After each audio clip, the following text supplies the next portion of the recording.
आके रखो तो उसे हाथ से पकड़ लेते हैं। ठीक है, यहीं रखना। अभी आपको वजन लग रहा है इसका? अब वजन क्या हुआ? कम हो गया। अब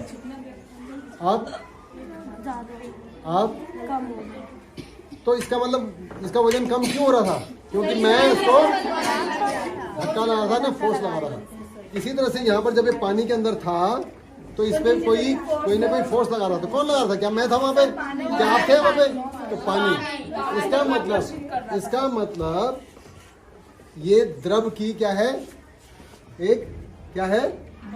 गुण होता है, प्रॉपर्टी है कि जब कोई भी चीज किसी द्रव्य में क्या कर दिया जाए, डुबा दी जाए, चाहे पूरा या आधा, तो ऊपर उसके ऊपर क्या लगता है? ऊपर के लिए बल लगता है। उस बल का नाम है उत्प्लावन बल। क्या बोलते हैं? whenever a body is partially or completely immersed in a fluid माने द्रव्य, then it exerts an upward force and the said force is known as buoyant force। यानी जो ऊपर लगने वाला जो बल है उसे हम क्या कहते हैं? उत्प्लावन बल कहते हैं। और उसी उत्प्लावन बल के कारण वो हल्का महसूस हो रहा है। जी, ये जहाज पे लगता है। बिल्कुल बिल्कुल, इस वजह से वो तैरता रहता है, और नहीं तो वो डूब जाएगा। बिल्कुल सही बताया बच्चे ने, वेरी गुड। buoyant फोर्स या उत्प्लावन बल, buoyant फोर्स या उत्प्लावन बल।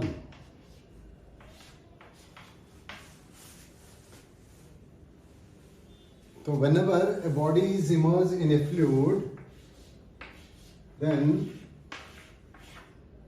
it experiences an upward force.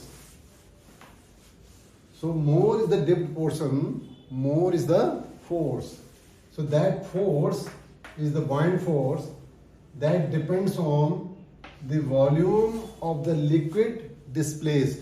Means if it is body immersed more, then more force will be acting on this.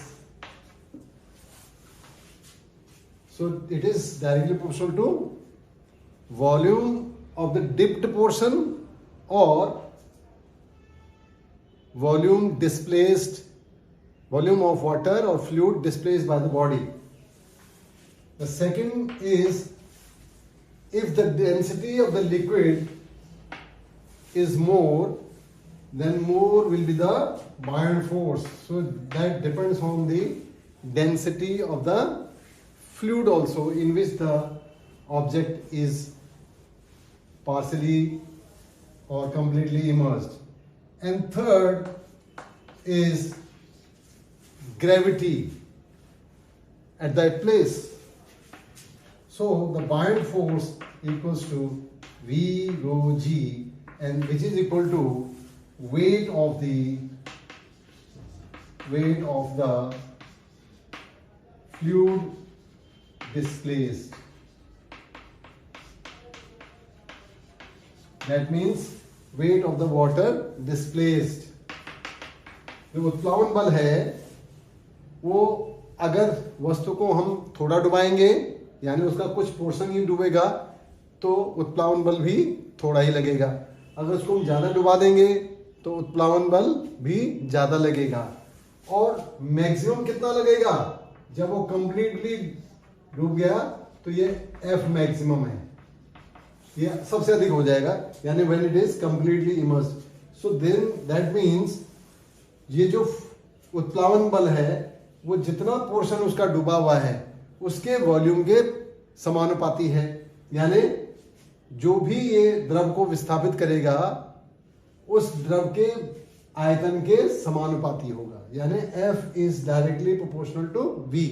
यानी जो उत्प्लावन बल किसी भी वस्तु पर लग रहा है, जब पानी में या किसी द्रव में डुबाएंगे उसको, चाहे थोड़ा डुबाएं या ज्यादा डुबाएं, तो जो डिप्ड पोर्शन है उसके वॉल्यूम, यानी जो इसमें डूबा हुआ भाग है उस भाग का आयतन होगा। और जितना आयतन कम होगा उतना फोर्स उत्प्लावन बल भी कम होगा, और जितना आयतन ज्यादा होगा, और सबसे ज्यादा क्या होता है? वस्तु के आयतन के बराबर। तो वो अधिकतम मान होगा उत्प्लावन बल का। और इसलिए उत्प्लावन बल क्या है, जितना ये डूबेगा इसका मतलब उतना द्रव विस्थापित करेगा। तो उत्प्लावन बल जो है वस्तु द्वारा विस्थापित द्रव के आयतन के समानुपाती होगा। दूसरी बात, जिस द्रव में इसको डुबाया जा रहा है अगर उसका घनत्व कम है तो उत्प्लावन बल भी कम लगेगा, और उसका घनत्व अगर ज्यादा है तो उत्प्लावन बल भी ज्यादा लगेगा। यानी जो उत्प्लावन बल है वो द्रव के घनत्व के समानुपाती भी है। और तीसरा, जो जिस जगह पर हम हैं, अगर हिल स्टेशन में हैं तो वहां पर जी की वैल्यू कम हो जाएगी, अगर समुद्र के पास हैं तो जी की वैल्यू ज्यादा हो जाएगी। तो F is directly proportional to G, surface के पास, अर्थ के सरफेस पे G पोल पे सबसे ज्यादा हो जाएगा। ध्रुव पे अगर हम आए तो G की वैल्यू ज्यादा होगी, इसलिए वहां उत्प्लावन बल भी ज्यादा कार्य करेगा। इसीलिए एक सवाल है कि डेड सी क्यों कहते हैं, मृत सागर क्यों बोलते हैं उसको। इस सवाल का भी आप जवाब ढूंढेंगे। डेड सी, डेड सी से क्या मतलब है, what is the meaning of Dead Sea and why this sea is called Dead Sea. इसको मृत सागर क्यों कहते हैं, तो ये पता करेंगे।